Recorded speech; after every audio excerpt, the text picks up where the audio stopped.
as I made my rounds through each hospital room. I spotted someone in the distance. Could it be a family member of the patient who was just rushed in by emergency?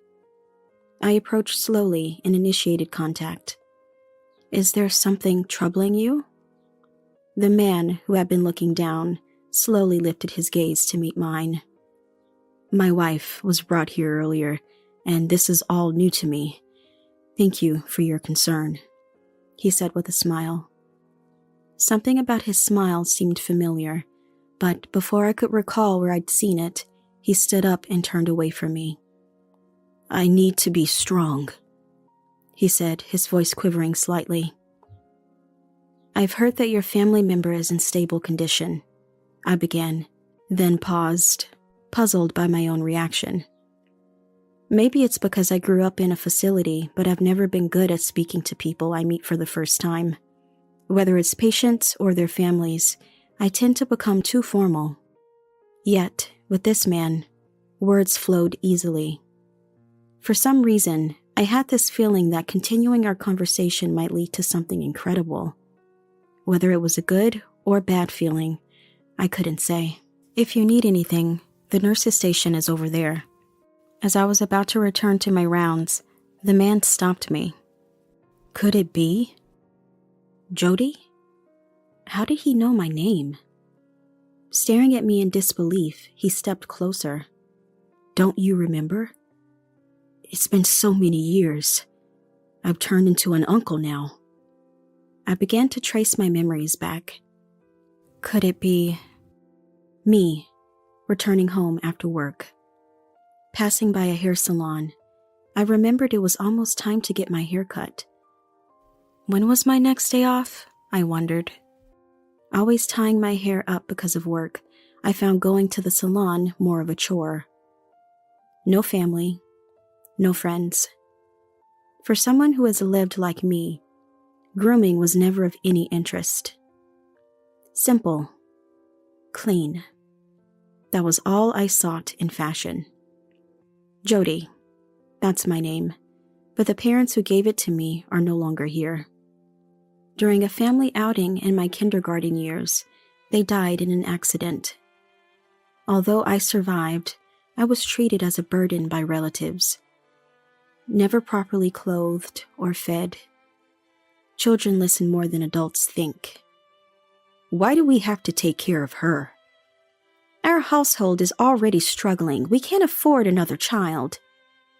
Hearing adults talk like this, I started to feel like I shouldn't exist. Eventually, I was placed in a facility, but by then, I had already become a child lacking self-confidence. Always hiding, watching, living as told by others. Even now, expressing my feelings is hard. That's why I struggle with relationships at work. However, nursing is the only thing that gives my life purpose. No matter how tough it gets, I can't imagine leaving this job. Once inspired by a nurse. I've always dreamed of being like her. I haven't forgotten that aspiration. To be kind and see people for who they are. Though that's what I wish. Reality is often unkind. Growing up without knowing love, maybe dreams are just dreams for me. Just as I start to feel down, I snap back to reality. I was just thinking about making a hair appointment. Spending a lot of time alone, my days lack meaningful conversations. It seems I tend to overthink because of this. As I linger in front of the salon, pedestrians seem to walk around me. I decided to head home quickly to check on my days off.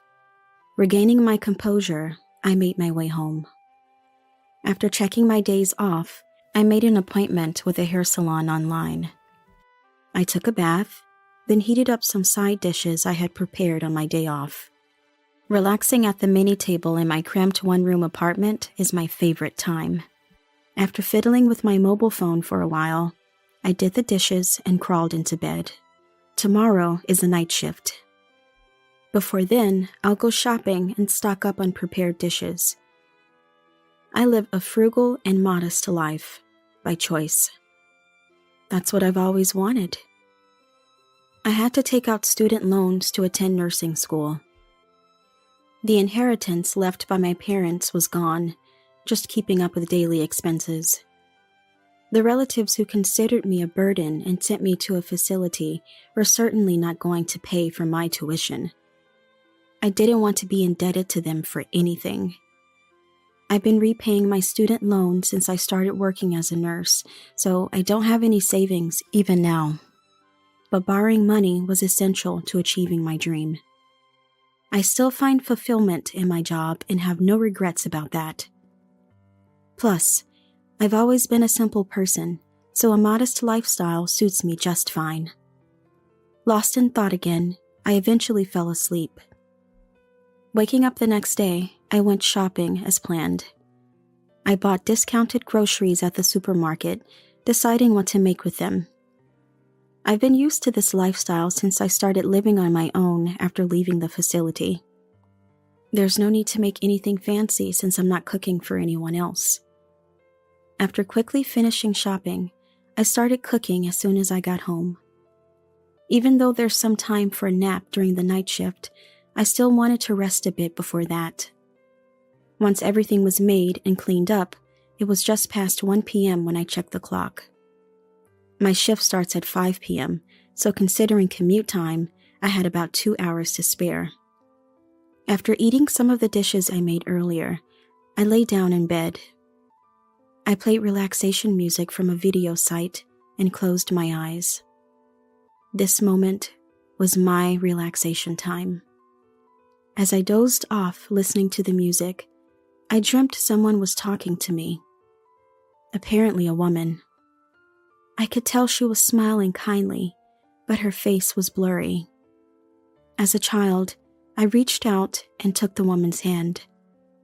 It felt like my heart was slowly warming and melting away. I tried to remember who she was from the depths of my memory, but couldn't identify her. Yet, I wanted to stay in that dream forever. Eventually, the woman's presence faded, and I felt like I was floating on clouds, enveloped in a pleasant atmosphere. This feels good. As I thought that, a distant sound reached me. It was my mobile phone's alarm, bringing me back to reality. Groggily checking the screen, I saw it was 3:30 p.m. Right. I realized I had been napping and noticed my eyes were wet. It seemed I had cried in my dream, but now I couldn't even remember what the dream was about. Stretching and shifting my mindset, I started preparing to go to work. Good evening. I arrived at work and greeted my daytime colleagues. They all greeted me back, but it was all business. After handing over the shift, the daytime colleagues left. Today, we're having a party with people from a trading company. I watched them leave, dressed in their fancy outfits, and then one of my fellow night shift workers approached me. It must be nice. I wish I could have gone too, but it's irrelevant to Jody, right? She threw a blatant sarcasm my way. I responded with a laugh, and she sighed. I've become an outlet for the young nurse's stress. Dismissed on unrelated topics, talked behind my back about my belongings or how I dress. During work, they find reasons to dump their tasks on me. Not resisting, I've become even more of a target for some. Even the head nurse scolded me. Don't let the young ones walk all over you. You need to stand up for yourself. But it's easier for me to just go along with what I'm told, given my personality. After finishing checking temperatures and changing IV drips for the patients in each room, I approached a young nurse to take a break. While eating my homemade soup, how stingy can you be? Look, Jody was raised in a facility, right? Maybe that's related. They were talking behind my back again. I'm used to being judged by others as unfortunate because of my circumstances. Let those who want to talk, talk. I'm happy to be in the profession I've always admired. I'm not strong enough to truly believe that, and I feel out of place. I quickly finished my meal and went outside for some fresh air. The outside air was cold. It calmed my emotions. Unable to gauge distances with others, I've always chosen to be alone. Interacting with anyone scared me. It was easier to close off my heart and stay alone than to express my feelings and build relationships. Being accustomed to being talked about behind my back isn't true even now. I didn't choose to grow up in a facility, and I have feelings too. But I've never been able to find my own worth. Even if I stood up to those talking behind my back, who would acknowledge me? It would only serve to alienate me further.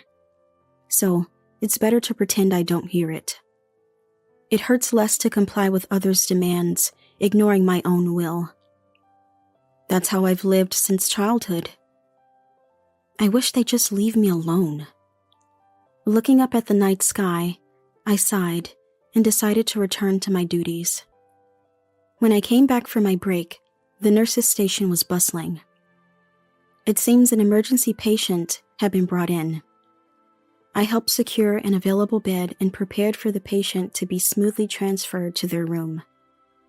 A few hours later, the patient was finally settled into their room. After the treatment, they seemed to be sleeping. Their condition appeared stable, so we returned to our respective duties, checking on the sleeping patients for any irregularities, replacing IV drips. As I made my rounds through each hospital room, I spotted someone, sitting on a sofa near the water and hot water dispenser. Apparently not a patient, given their casual attire. Probably a family member of the patient who was just brought in. I approached slowly and initiated contact. "Are you a family member of the person who was just brought in?" The man slowly lifted his gaze to meet mine. "Is there something troubling you?" The man looked down again, muttering a soft, no, before looking up at me and responding with a laugh. "My wife was just brought here, and this is all new to me. I was a bit overwhelmed. Thank you for your concern." He smiled. Something about his smile seemed familiar, but before I could remember, he stood up and turned his back to me. "I need to be strong." His voice trembled slightly. "Your family member is currently sleeping, and I've heard their condition is stable. We are always here to support our patients and their families with compassion." I stopped mid-sentence, struck by a curious thought. I've never been good at speaking with people I'm meeting for the first time. Be it patients or their families, I always end up being too formal. Yet, with this man, words just flowed out of me. When I suddenly got stuck, the man turned back to me and looked into my eyes. I don't know what to say, but please, leave your family members' care to us, and please, don't overdo it. I had this feeling that continuing our conversation might lead to something unbelievable. Whether it was a good or bad feeling, I couldn't tell. I just knew I didn't want to change my current situation. The fear of it made me want to leave this place quickly. If you need anything, the nurse's station is over there." As I was about to return to my rounds, the man stopped me.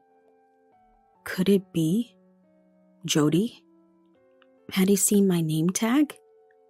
My name was unexpectedly called out. I turned back towards the man. Could it be Jody? How did he know my name? Seeing me stand there dumbfounded, the man approached. Then he glanced between the pen in my pocket and my face. "Jody, right? This pen. Lenore gave it to you as a present. I remember because I was there when she bought it." His expression brightened instantly. "Huh? Lenore?" The name struck a chord with me. "Don't you remember? How many years has it been?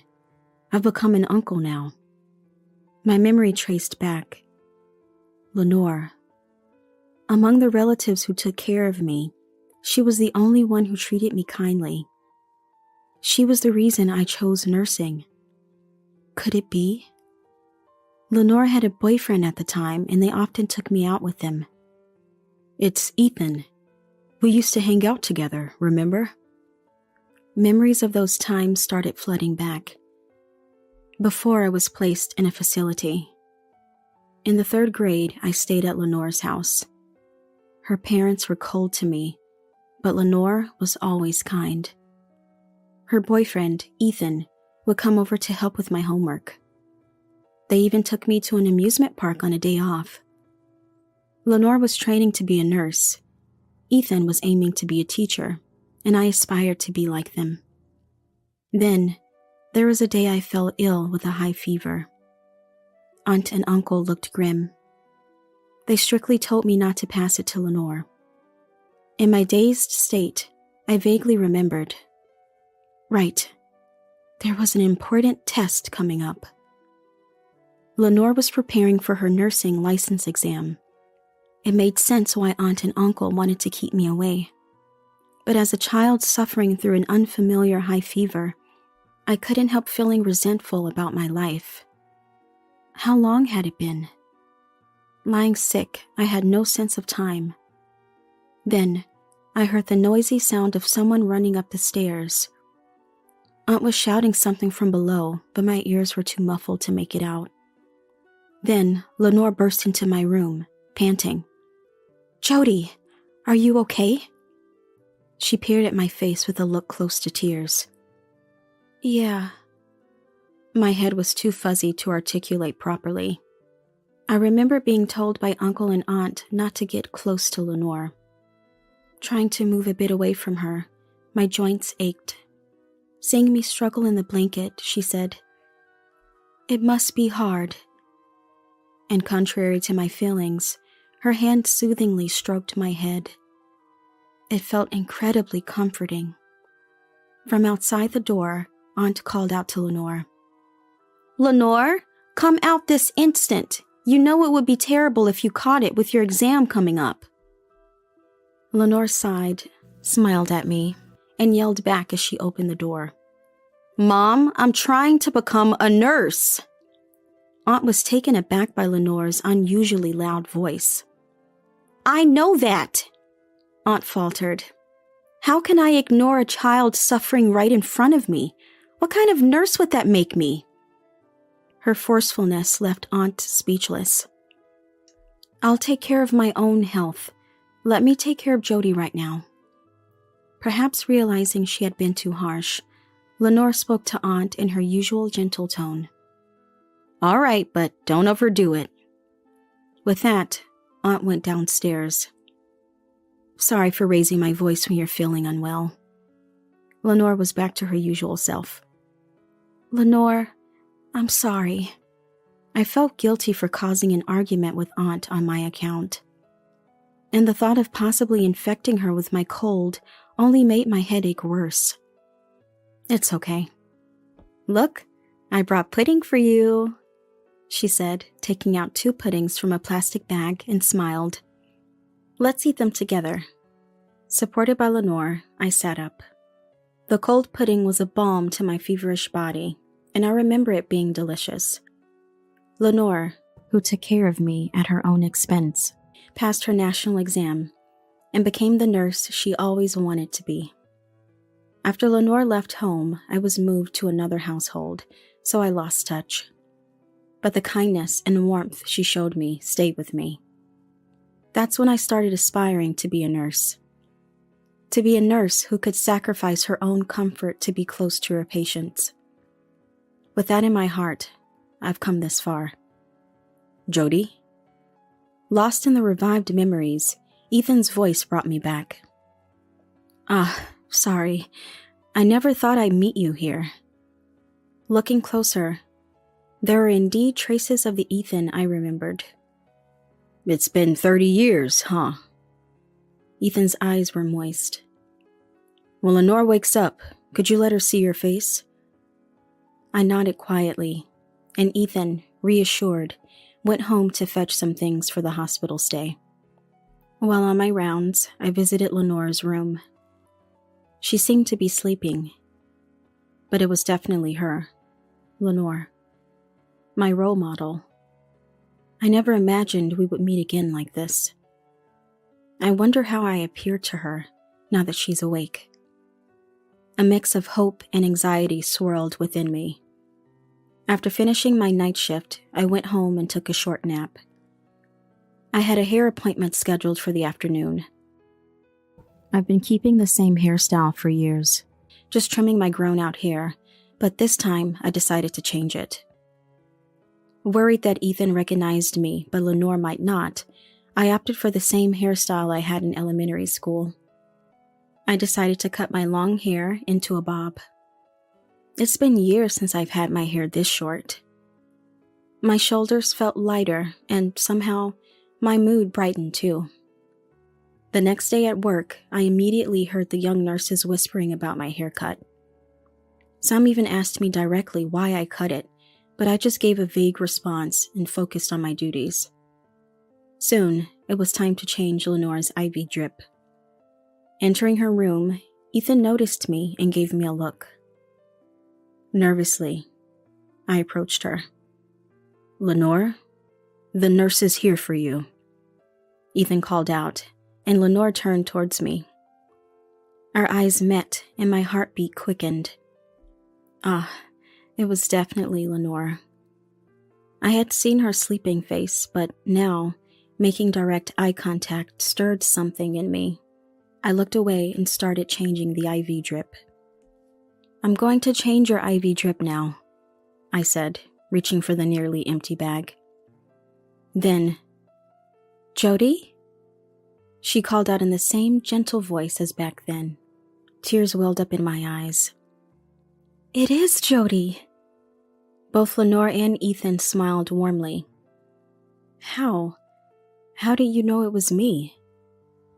It had been 30 years since we last met, and I had aged into a middle-aged woman. I heard from Ethan about meeting someone from the past, plus there were hints of the old you. I wondered what would have happened if I hadn't changed my hair to how it was back then. Sensing my thoughts, Lenore continued. "It's not just the hairstyle." She glanced at my chest. I remember that pin well. The pin in my pocket, remembered by Ethan too, seemed to shine. The pin was a cute character-themed one, not really suiting my plain self. It had been the subject of ridicule by my colleagues time and again. "You're so plain. Why is that pin the only cute thing about you? It doesn't suit you." Despite the ridicule from colleagues, I never parted with it. It was a precious gift from Lenore, a reminder of my dream to become a compassionate nurse like her. The ink no longer flowed. Yet, I kept it in my pocket as a sort of lucky charm. "Thank you for treasuring it."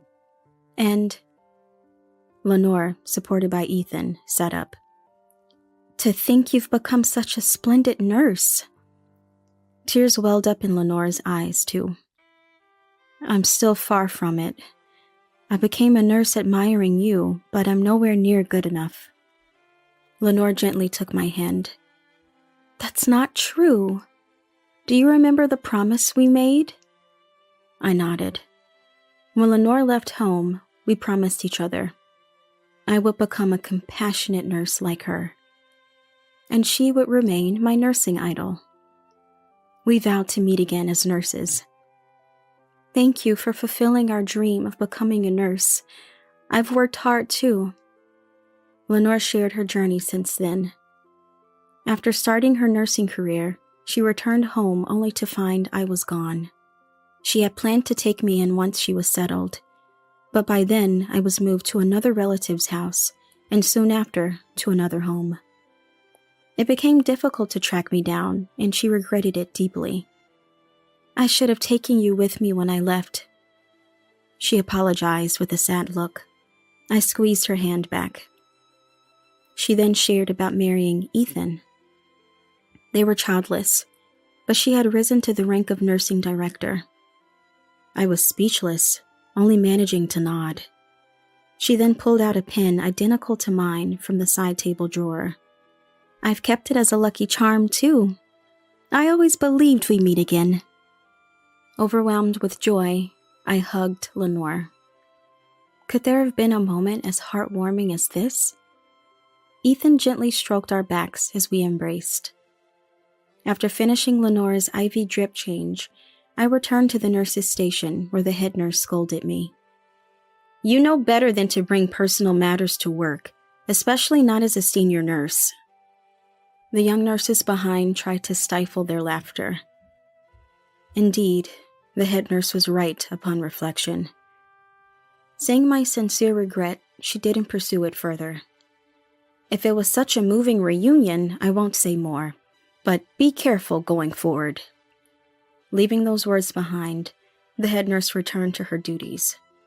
Usually when I get scolded for making a mistake, I'd feel down and sulk, but for some reason, now I felt motivated to keep trying. I believe this positive feeling came from my reunion with Lenore. After finishing my shift that day, I visited Lenore again as a personal visit. When I told her about being scolded by the head nurse, she laughed. I would have scolded you too. Sorry. Lenore apologized. It was only with her that I could laugh about my mishaps. No matter how much time had passed, I realized she was the only person I could depend on like this. A few days later, Lenore was discharged. I, as a nurse, saw her off, but Ethan handed me a small folded piece of paper as he was leaving. The head nurse was watching closely to ensure I didn't mix personal matters with work again, but since Lenore was talking to the head nurse, we left the ward unnoticed. During a break, I opened the paper Ethan had given me, which had Lenore's contact information and address. It was written small. Be sure to contact me. The address was within walking distance from where I lived.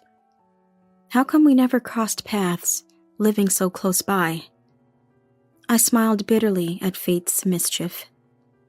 A year later, I was hurrying home from work. Today was Ethan's birthday party. Lenore was waiting with delicious food. Since then, I had started visiting their home often. Ethan had suggested, "Why don't we live together?" But Lenore and I refused. We both understood the erratic nature of our jobs. Even I hesitate around you sometimes. I wouldn't want Jody to feel that way, Lenore had said. Ethan was disappointed, but he brightened up when I expressed how happy this thought made me. Then let's all live together once we retire, he proposed, and Lenore and I laughed, sharing a look.